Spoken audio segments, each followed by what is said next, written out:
Hello everyone, kembali lagi bersama saya di channel Tree Movie. Pada kesempatan kali ini saya akan menceritakan alur cerita film yang berjudul Jawan. Di film kali ini saya yakin Anda akan melongo, mengengek, ngakik, ngukut, tepes, cepet.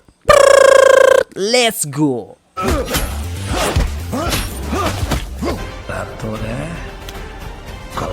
Tanpa banyak bacot, sesuai judul dan thumbnail, dan inilah dia si Jali-Jali.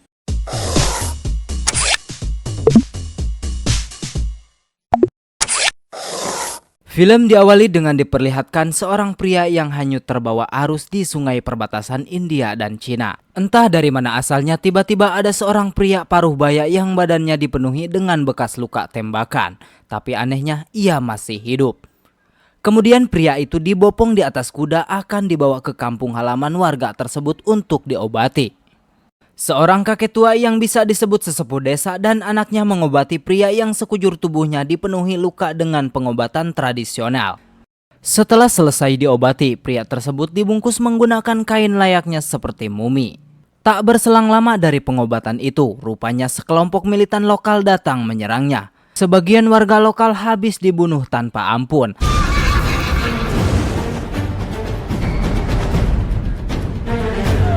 Lalu sesepuh desa memohon pertolongan kepada dewa agar diberikan pertolongan. Saat akan membunuh ibu dari salah satu warga yang tepat di hadapan anak kecil, sehingga membuat anak itu berteriak karena ketakutan. Tiba-tiba, ya, rupanya pahlawan pun datang dari atas gunung untuk menolongnya. Pria yang dibungkus menggunakan kain seperti mumi itu sudah sadarkan diri.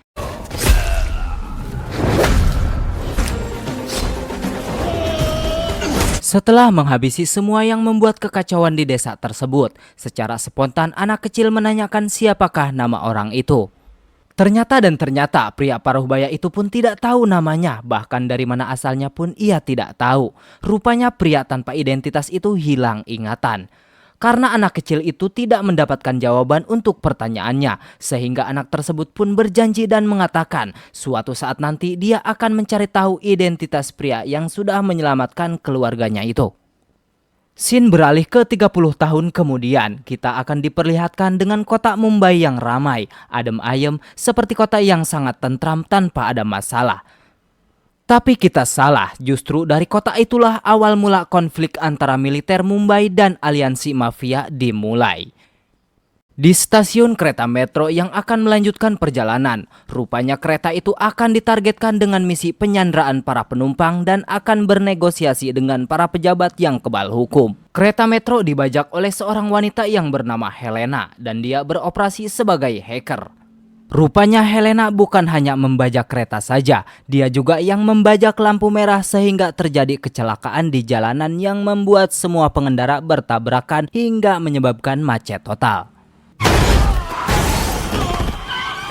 Di dalam taksi umum ternyata anak dari seorang pengusaha besar yang bernama Alia Gaikwad akan melaksanakan tugas ujiannya.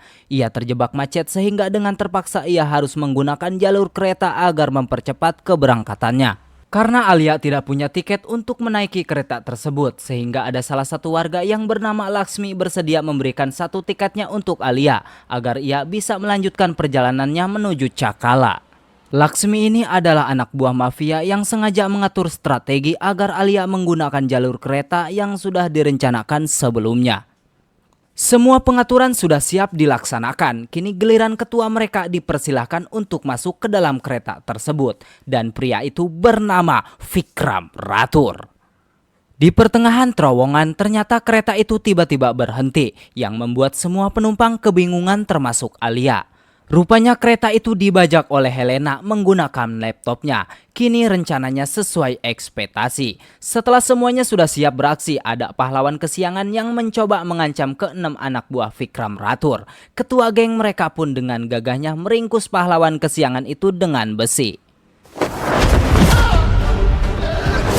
Lalu ketua menanyakan siapa yang kau cintai di dunia ini. Dia menjawab adalah ibunya. Mendengar jawaban itu kemudian secara live Vikram Rathur menunjukkan aksinya. Bayangkan jika ini adalah ibumu, ujarnya. Tanpa basa-basi, Vikram menembak salah satu penumpang yang menggunakan hijab di tempat.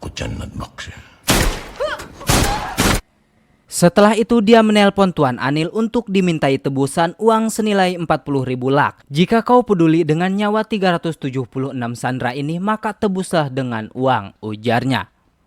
Vikram memberikan waktu 5 menit untuk bernegosiasi dengannya. Kalau lebih dari itu, penumpang di sini terpaksa harus pulang dengan nama. Pembajakan ini membuat seisi media kota Mumbai menjadi heboh, tak terkecuali dengan Narmada Rai. Narmada ini bekerja sebagai anti teror. Ia ditugaskan oleh pemerintah untuk bernegosiasi dengan pembajak. Kemudian Vikram Rathur memperkenalkan diri sebagai orang biasa yang muak dengan kebijakan yang selalu menindas rakyat kecil saja, dan kondisi negeri malah semakin berantakan. Vikram Rathur sudah terlanjur kecewa dengan pemerintah yang selalu berjanji tapi tidak ada hasil dan bukti. Faktanya setelah mereka terpilih tidak ada satupun perubahan. Yang berubah hanyalah harta, kendaraan, dan rumah pemerintahannya saja. Kemudian Narmada menanyakan apa yang Anda inginkan. Spontan Vikram menjawab bahwasanya ia ingin berbicara secara langsung dengan Menteri Pertanian India. Vikram Rathur memberikan waktu 5 menit. Sebelum lagu yang diputar berakhir, Menteri harus sudah terhubung dengannya. Jika tidak, korban jiwa akan berjatuhan lagi.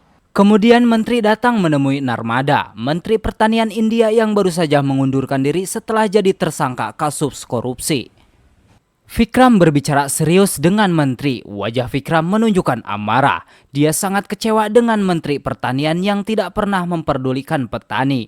Tahun lalu saja tercatat 10.281 orang petani mati bunuh diri. Sebagai balasannya, Vikram ingin membunuh semua sandera. Jika menteri ingin menyelamatkan mereka, Vikram menuntut uang sebesar 40.000 crore. Jika pemerintah tidak bisa memberikan uang tersebut, Vikram meminta agar menteri meminta bantuan pengusaha. Vikram memanfaatkan siswi bernama Alia yang ikut menjadi sandera. Ternyata Alia merupakan putri pengusaha besar yang bernama Kali. Melihat anaknya disandra di dalam kereta, pada akhirnya Kali setuju membayar uang sebesar 40.000 crore demi keselamatan putrinya. Narmada menolak untuk memenuhi tuntutan para pembajak karena sikap mengalah bisa membuat aksi teror semakin merajalela ke depannya. Tetapi pemerintahan setuju untuk mengikuti semua keputusan Kali. Vikram Rathur meminta semua uang itu ditransferkan ke nomor rekening yang sudah ia emailkan kepada Narmada. Setelah semua uang ditransfer, barulah Vikram Rathur akan melepaskan semua sandera. Mendengar itu, Alia sangat marah karena ayahnya sudah dimanfaatkan. Alia menyebut Vikram Rathur bersama gengnya adalah komplotan penipu, pencuri, dan pembunuh. Vikram Rathur tidak suka anak kecil bau kencur berbicara lancang seperti itu. Ayah Alia adalah pengusaha yang pernah memiliki banyak hutang, tetapi hutang itu sudah dibersihkan alias dihapus oleh pemerintahan.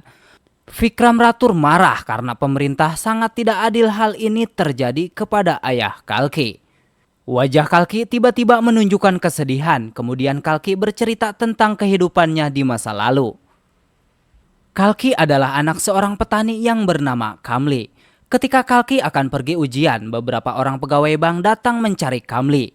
Pihak bank menagih Kamli untuk membayar pinjamannya, tetapi pada hari itu Kamli tidak memiliki uang sepeser pun. Kemudian Kamli memohon untuk diberikan waktu 10 hari lagi karena dia sedang mengalami gagal panen. Sangat disayangkan petugas itu tidak mau memberikan toleransi.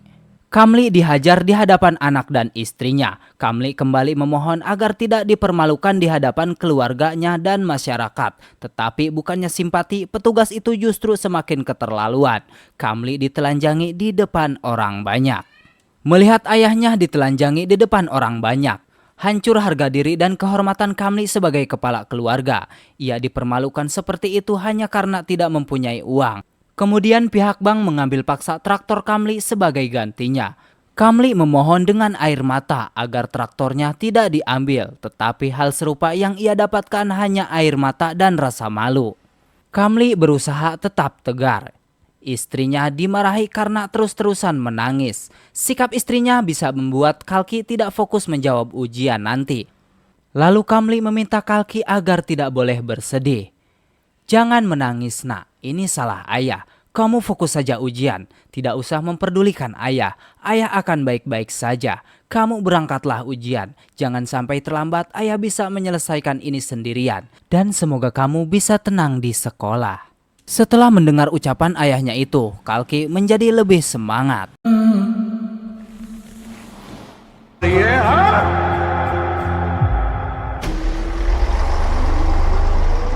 Setelah pulang dari sekolah, wajah bahagia Kalki menjadi muram karena ia disambut oleh ayahnya yang sudah tanpa nyawa tergantung di atas pohon.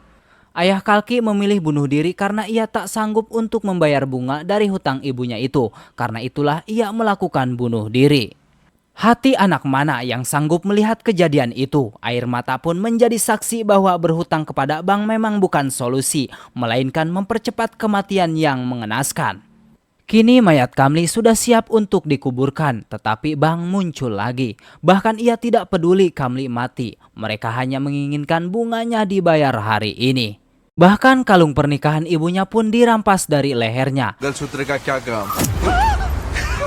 Duka belum berakhir, tetapi melihat penghinaan itu Kalki maju. Dia tidak tahu harus bagaimana lagi menghadapi kesedihan ini. Dengan air mata yang masih mengalir di pipinya, ia mencangkul leher rentenir itu di depan orang banyak. Sehingga Kalki menjadi tersangka. Ia dijebloskan ke penjara karena sudah membunuh. Mendengar cerita Kalki, Alia ikut bersedih karena dia juga mungkin merasakan apa yang Kalki alami.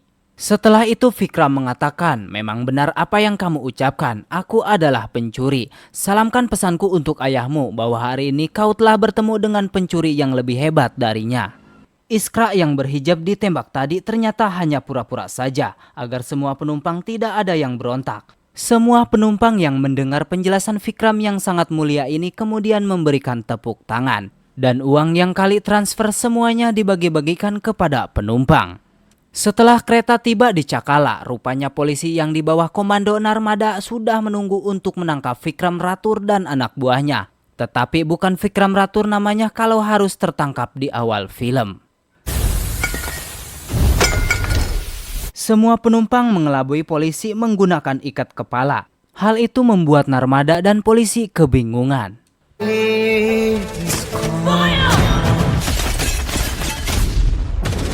700.000 pinjaman masyarakat dan petani kepada bank. Kini semuanya sudah dilunasi dengan uang hasil curiannya. Melihat pesan dari bank yang telah lunas, semua petani bersujud syukur karena semua hutangnya telah dilunasi oleh satu orang. Bahkan kepolisian pun tidak mengetahui siapa yang telah melakukan ini semua. Lalu Narmada menemui Kali. Dia berkata bahwa misi mereka kali ini memang berhasil dengan sempurna. Tetapi untuk kedepannya aku berjanji di bawah komandoku semuanya akan aku tangkap. Karena aku percaya mereka akan menyerang lagi mungkin 2 kali lipat lebih kuat daripada hari ini. Di penjara wanita Belamfada, di tempat inilah para hacker dan anak buah Vikram Ratur mengatur strategi. Semua misi yang mereka lakukan berasal dari gedung tahanan wanita inilah. Vikram sengaja membuat aliansi di penjara ini karena dia ingin menegakkan keadilan untuk para wanita yang tidak bersalah. Tetapi mereka terpaksa harus menerima hukuman di penjara walaupun tanpa salah. Vikram Ratur bekerja sebagai sipir penjara wanita dan ternyata nama aslinya adalah Azad. Nama itu pemberian ibunya setelah melahirkannya di dalam penjara. Lalu Kaveri memberikan misi kelima untuk Azad tentang perjodohan. Setelah menemui calon pengantin di sebuah rumah, tetapi yang ada hanyalah kedua orang tua dan anak kecil yang bernama Suji. Ternyata Azad akan dijodohkan dengan seorang janda anak satu. Di sini Azad terus meladeni kepolosan anak itu, sampai-sampai ia harus mengikuti apapun yang diucapkan oleh Suji. Suji menginginkan ayah untuk menghajar gurunya, karena nilai di sekolahnya sangat jelek. Lalu Azad memberikan nomor ponselnya kepada Suji, karena kalau ada apa-apa bisa hubungi saja aku lewat nomor itu. Scene beralih ke laboratorium forensik kota Mumbai. Narmada bersama Irani dan timnya terus mencari semua bukti dari pembajakan kemarin. Tetapi semua bukti tidak ada yang valid. Suji dipanggil orang tuanya oleh guru karena nilainya selalu jelek. Ia pun menelpon Azad menyuruhnya untuk datang ke sekolah sebagai ayahnya. Tak lama dari itu, Ibu Suji datang ke sekolahan. Kedatangan Ibu Suji membuat Azad kaget sekaligus malu. Ternyata ia adalah Narmada dan jabatannya juga jauh lebih tinggi daripada dirinya. Di sini Suji memperkenalkan Azad kepada ibunya bahwa inilah calon pengantin pria yang cocok untuk ibu.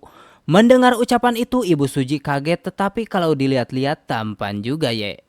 Narmada mengajak mengobrol Azad di sebuah taman. Ia menceritakan bahwa dirinya hanyalah seorang janda anak satu. Ia pernah berhubungan gelap dengan pacarnya dulu. Pacar Narmada menyuruhnya untuk menggugurkan kandungannya. Tetapi Narmada lebih baik mengakhiri hubungan dengan pacar daripada harus menggugurkan kandungannya. Narmada selalu menuruti dan memberikan apapun yang Suji mau, tapi untuk seorang ayah sampai saat ini pun ia tidak bisa memberikannya. Karena itulah ia akan menuruti apapun yang diucapkan Suji. Bahkan ia harus menikah dengan siapapun dan apapun jabatannya, Suji lah yang berhak menentukan jodoh untuk ibunya. Mendengar ucapan Narmada membuat Azad terharu karena Azad juga tidak pernah merasakan sosok ayah selama hidupnya. Bahkan sampai saat ini pun ia belum pernah bertemu dengan ayahnya. Maka dari itulah Narmada menyuruh Azad untuk berpikir dulu sebelum melamarnya. Scene beralih kepada Menteri Kesehatan yang sedang berpidato membanggakan dirinya sendiri. Dia berkata semenjak dilantik jadi Menteri Kesehatan, semua rumah sakit berkelas dunia dan peralatannya modern, tempat tidurnya mewah, tetapi Iram anak buah Vikram sudah membidiknya dari kejauhan.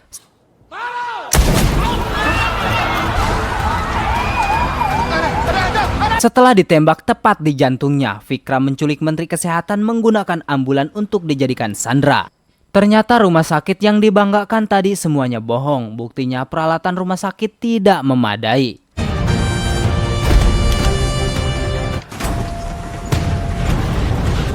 Kemudian secara live Vikram Rathur memperlihatkan siapa yang bisa menyelamatkan menteri pembohong ini. Ternyata semua peralatan rumah sakit tidak ada yang berubah. Mendengar ucapan itu di TV membuat Narmada geram. Vikram kembali menelpon Narmada, tetapi kali ini berbeda. Ia tidak ingin tebusan uang, ia hanya menginginkan kebenaran. Karena di rumah sakit ini kebenaran digantikan dengan pengakuan palsu.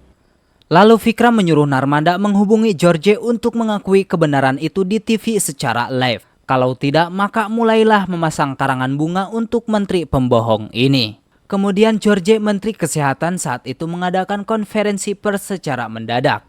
Ia pun mengakui kesalahannya secara live. Ada 60 anak yang meninggal pada saat itu karena radang otak.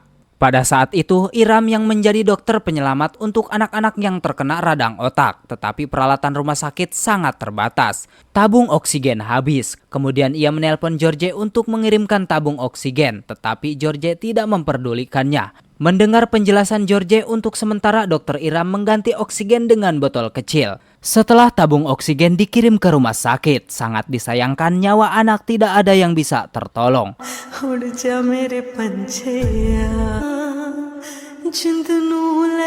Kemudian Dr. Iram dicap sebagai pembunuh dan ia diberikan hukuman seumur hidup. Lalu Vikram mengirimkan email 234 rumah sakit kepada Narmada. Ia menyuruh pemerintah untuk menyediakan semua peralatan rumah sakit dalam waktu 5 jam. Kalau lebih dari itu, kematian yang akan mendatangi menteri.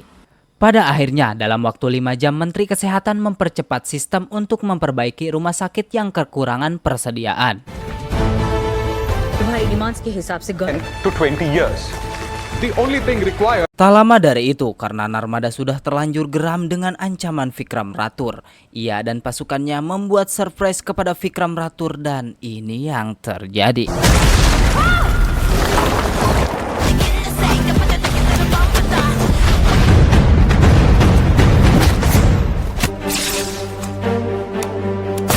Sebelum kabur menggunakan pesawat, Narmada mengambil penutup wajah Vikram untuk dites di laboratorium.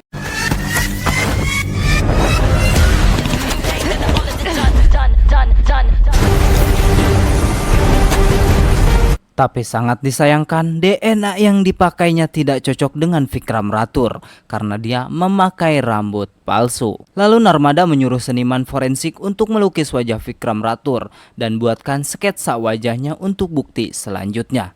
Kemudian kita akan dibawa kepada Kali, penjahat kelas kakap. Dia menemui adiknya yang bernama Guruji. Dia berkata bahwa 2 bulan lagi akan ada pemilihan umum.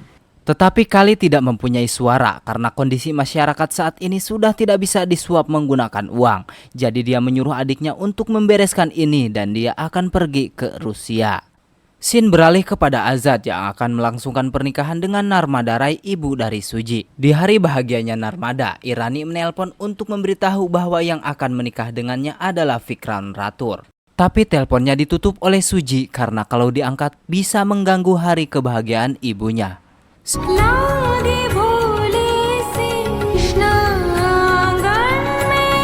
Setelah 2 minggu dari pernikahannya, tiba-tiba rumah Narmada dikepung oleh polisi. Sehingga Azad dan Narmada dicap sebagai pembohong karena sudah sekongkol dengan Vikram Rathur. Padahal Narmada sendiri tidak tahu bahwa yang menikah dengannya adalah Vikram Rathur.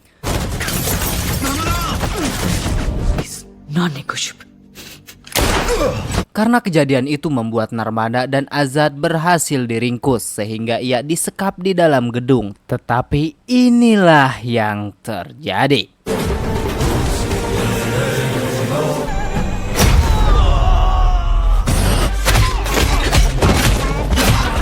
Yah, yang belum nonton film aslinya pasti kalian bingung. Kok Vikram Rathur ada 2? Sebentar saya jelaskan. Jadi gini guys, mundur ke 30 tahun ke belakang. Di awal film kita diperlihatkan dengan pria parubaya yang sedang hanyut di sungai perbatasan Cina dan India. Dia bernama Vikram Rathur yang asli yang sampai saat ini masih hilang ingatan.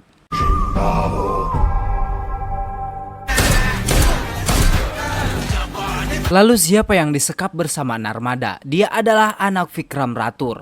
Dulu Vikram Rathur pernah menikah dengan seorang wanita yang bernama Aishwarya. Dan mereka mempunyai anak yang diberi nama Azad.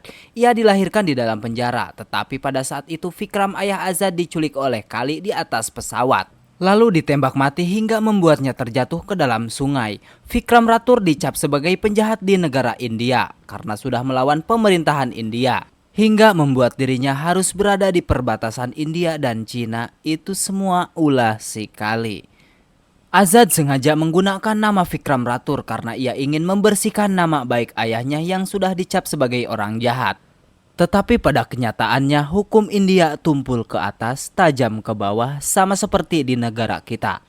Seharusnya Kali lah yang mendapatkan hukuman seperti itu. Karena Kali adalah pengusaha, ia bebas menggunakan uangnya untuk menghancurkan nama baik Vikram Rathur supaya dia lenyap dari bumi ini. Dan dia bisa bebas melakukan apa saja kepada penduduk India tanpa ada gangguan dari Vikram Rathur. Karena rakyat India yang lain tidak sanggup melawan ideologi Kali, jadi hanya Vikramlah yang sanggup melawannya. Maka dari itu Vikram harus terbuang jauh sampai ke perbatasan India dan Cina. Jadi begitulah kira-kira kisahnya guys. Lalu scene beralih kepada Narmada, istri dari Azad. Ternyata ia akan bersekongkol dengan Irani. Karena sudah mengetahui identitas Azad dan Vikram Rathur, jadi Narmada akan pura-pura di penjara karena sudah menikah dengan Azad. Narmada akan berpura-pura sebagai tahanan hanya untuk menghancurkan Azad dan juga Vikram Rathur. Tetapi setelah sampai di dalam tahanan, Narmada mendengar cerita salah satu anak buah dari Azad. Dan dia bernama Iskra. पर आजाद को समझने से पहले धोखेबाज है। Semua tuduhan Narmada dibantah oleh Laksmi. Dia mengatakan kalau Azad bukanlah pengkhianat, tetapi justru dia adalah pahlawan untuk rakyat India, terutama untuk kami semua yang ada di tahanan ini. Kemudian kita akan dibawa ke cerita Vikram Rathur. Cerita ini dimulai pada tahun 1986. Pada saat itu teroris menculik sopir truk di perbatasan India. 40 sopir yang diculik ialah orang India. 32 tentara sudah ditugaskan untuk menyelamatkan sopir dan 6 sandera. Tetapi semua tentara harus mati di medan perang. Lalu jenderal menginginkan 40 sopir dan 6 sandera dibawa pulang ke India dengan selamat. Jenderal menugaskan Vikram Rathur sebagai kapten di misi kali ini. Tetapi pada saat peperangan terjadi senjata mereka macet. 27 tentara harus mati, yang tersisa hanya 6 tentara saja. Karena kegigihannya, semua sopir dan sandera berhasil dibawa pulang dengan selamat. Tetapi mereka harus kehilangan 27 saudaranya akibat senjata mereka rusak.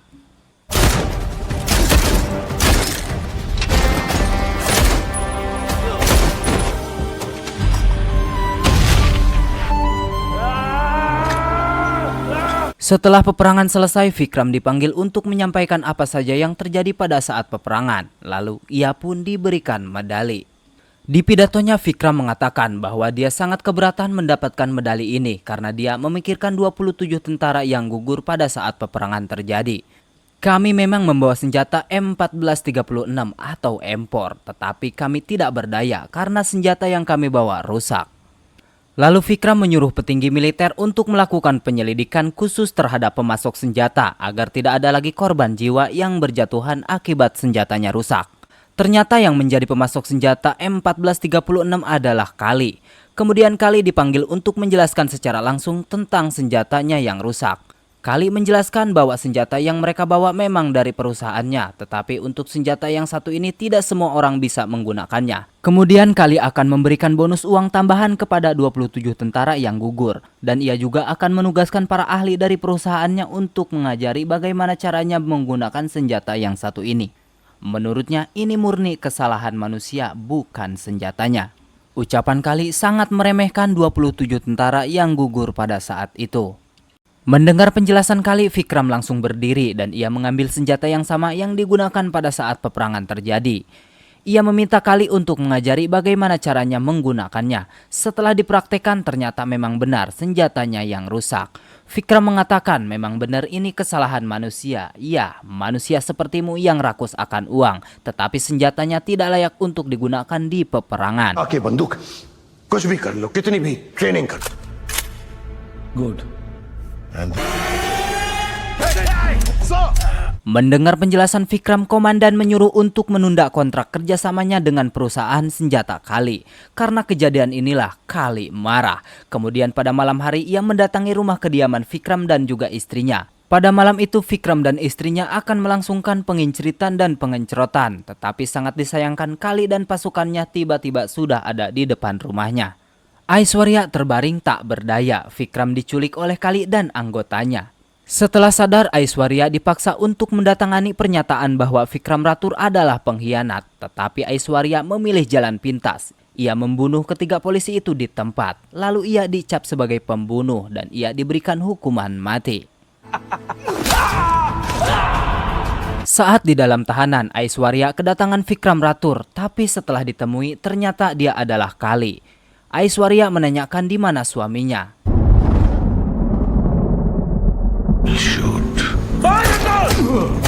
Setelah mendengar suaminya dibunuh di atas pesawat dan juga dijatuhkan di perbatasan, lalu Kali membuat lelucon. Ia menjelaskan bagaimana sakitnya ketika mendapatkan hukuman gantung di dalam tahanan sambil mengejek Aishwarya.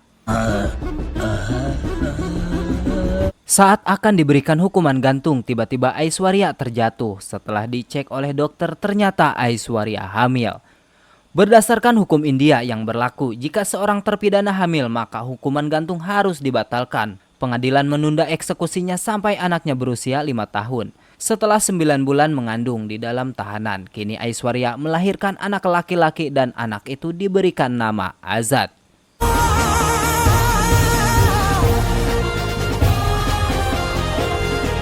Setelah Azad berusia 5 tahun, kini waktunya Aishwarya akan melangsungkan hukuman gantung tepat di depan anaknya yang masih sangat belia untuk melihat kejadian itu. Tetapi bagaimanapun keadaannya, hukum tetaplah hukum. Di usia yang masih balita, Azad harus menyaksikan kematian ibu di depan mata kepalanya sendiri.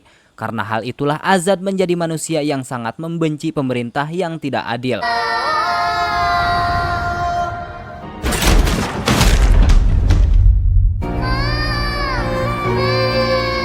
Setelah dewasa, Azad menjadi sipir baru tempat ibunya dulu. Kemudian ia membangun aliansi bersama para tahanan di dalam penjara. Mendengar cerita Laksmi, hati kecil Narmada mulai tersentuh. Kemudian ia menanyakan di mana Azad. Dia akan menemuinya dan meminta maaf karena sudah menjadi mata-matanya. Laksmi menjawab Azad sudah berada di tempat yang aman. Beralih kepada Azad bersama ayahnya, dan manusia yang sipit berbadan keker ini pasti kalian bingung siapa dia. Dia anak dari ibu yang pernah diselamatkan oleh ayahnya. Karena dia sudah berjanji akan mencari tahu siapa Mesias yang sudah menyelamatkan ibunya itu. Kemudian ia memecahkan teka-teki itu dengan tato. Karena setiap anggota yang menggunakan tato itu dia seorang tentara. Tapi sangat disayangkan, Vikram Rathur masih hilang ingatan. Ia tidak bisa mengingat kejadian itu. Mendengar cerita haru itu membuat Azad meneteskan air mata sekaligus bangga terhadap ayahnya.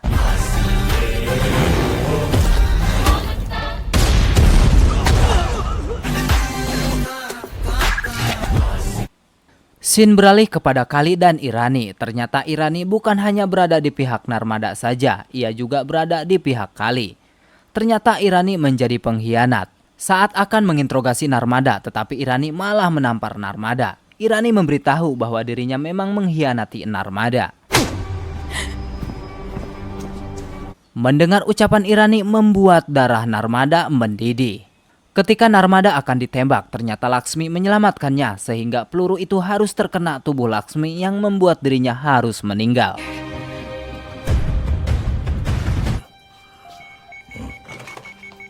आजाद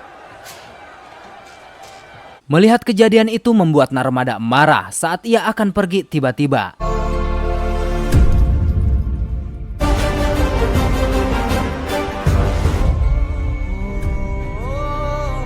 Yah, kini Narmada menggantikan peran Laksmi. Yaps, yang tadinya musuh kini menjadi kawan. Vikram, Azad, dan seluruh anggotanya mulai mengatur strategi untuk merebut semua uang yang ada di dalam kontainer jatuh ke tangannya.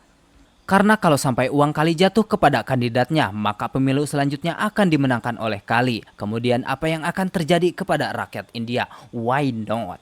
Rakyat India akan berada di bawah kendalinya Kali alias jadi boneka.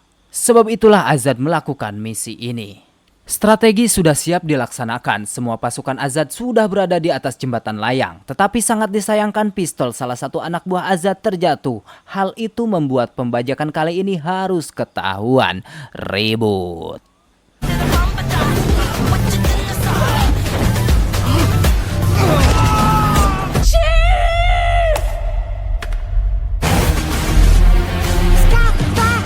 Di pembajakan kali ini Vikram Rathur harus tertangkap dan ia disekap bersama anggotanya.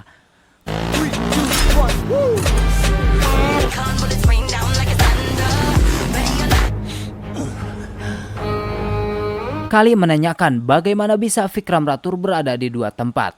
Di sini secara live Azad memberikan sebuah tuntutan kepada pemerintahan bahwa dia menginginkan tanda tangan kepala negara. Azad tahu kepala negara tidak akan memberikan tanda tangannya secara cuma-cuma, tapi dia mempunyai sesuatu yang sangat berharga untuk negara India. Ia akan memberikan 2 sampel sebagai contohnya. Azad meminta sampel tersebut ditunjukkan kepada masyarakat India secara live di TV. Setelah sampel itu dibuka, ternyata isinya mesin pemungutan suara. Azad sengaja menggunakan Narmada untuk membaca kontainer dengan alasan akan melahirkan, tetapi tidak ada tumpangan. Lalu Narmada bersama rombongannya sengaja memberhentikan kontainer yang berisi mesin pemungutan suara. Kemudian mesin tersebut dibawa ke dalam tahanan untuk dijadikan bukti bahwa ancaman Azad tidak main-main. 9 lak mesin pungutan suara sudah ada di tangan Azad. Ternyata tanpa mesin pungutan suara pemilu terpaksa harus ditunda. Kalau pemilu ditunda, ekonomi dan demokrasi India akan terancam. Jadi itulah mengapa Azad mengambil mesin pemungutan suara hanya untuk mendapatkan tanda tangan pemerintah. Azad menginginkan tanda tangan Presiden India agar pabrik Kali disegel pemerintahan. Dan ia juga meminta keadilan di negara India tidak tumpul ke atas tajam ke bawah. Azad sudah muak karena pabrik yang sudah didirikan masih tersimpan 40.000 kasus. Akibatnya 40.000 orang harus mati terkena pencemaran lingkungan. Karena tuntutan Azad sangat berbahaya, dengan terpaksa kepala negara memberikan tanda tangannya.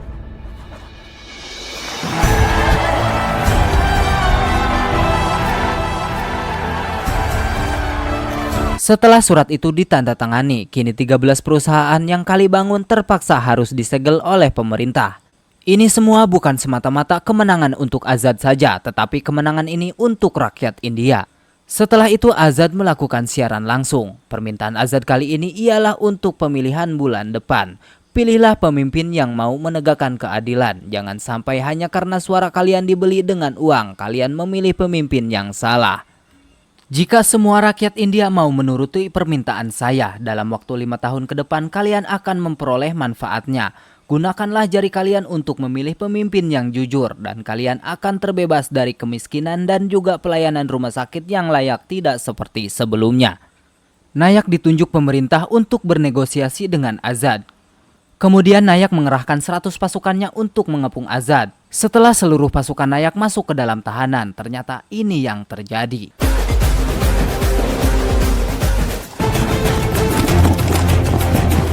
Ya, salah satu pasukan Nayak tiba-tiba keluar dengan tangan kosong tanpa seragam. Nayak bertanya apa yang sudah disampaikan Azad. Anak buah Nayak menjelaskan bahwa pasukan kita harus berada di 10 kaki dari dinding, kalau tidak anak buahnya akan mati. Mendengar itu Nayak melemparkan kerikil dan ya, ancaman Azad tidak main-main. Kemudian Nayak menyuruh semua pasukannya untuk mundur.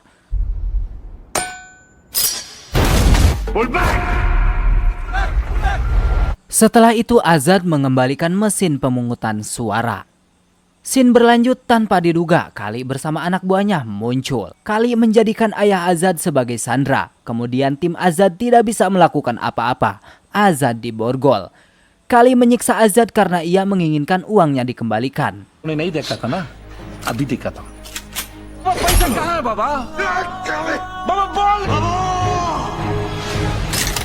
Di sini Azad memilih tutup mulut. Ketika Azad melihat ayahnya disiksa, justru itu yang membuatnya kesakitan. Azad tidak tega melihat ayahnya disiksa. Agar Azad mau buka suara, kemudian Kali akan menembak ayahnya. Tetapi hal serupa terjadi, rupanya pistol itu macet, tidak mengeluarkan peluru.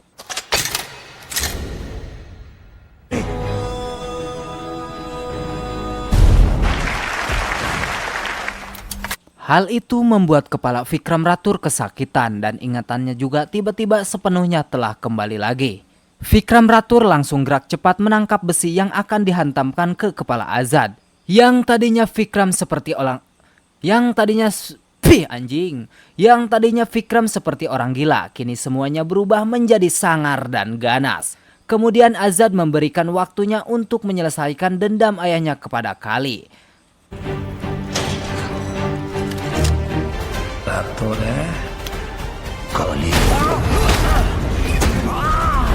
Setelah menyiksa Kali, Vikram dikejutkan dengan Murad, anak buahnya Kali yang berbadan seperti raksasa. Melihat Murad, Vikram mengira dia adalah Bahubali. Vikram dan Azad sangat kewalahan menghadapi Murad, tapi untungnya Murad berhasil dikalahkan dengan gas. Kini tinggal Kali yang tersisa. Waktunya Azad yang akan melaksanakan tugasnya dengan Kali.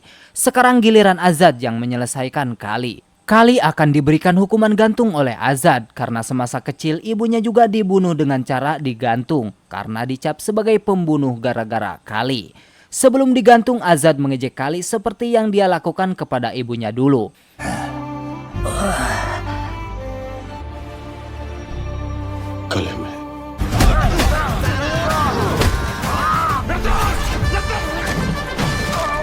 Beberapa bulan kemudian Azad bersama ayahnya berada di luar negeri. Lalu ia didatangi perwira tinggi Mandapan Nayak, tapi bukan untuk menangkapnya. Ternyata selama ini Nayak sangat terlibat aktif di misi yang Azad lakukan.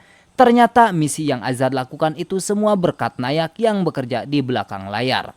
Nayak menjadi pemasok senjata untuk Azad, karena itulah Azad dan anak buahnya bisa keluar bebas di dalam tahanan. Kedatangan Nayak kali ini akan memberikan misi baru kepada Azad dan film pun selesai.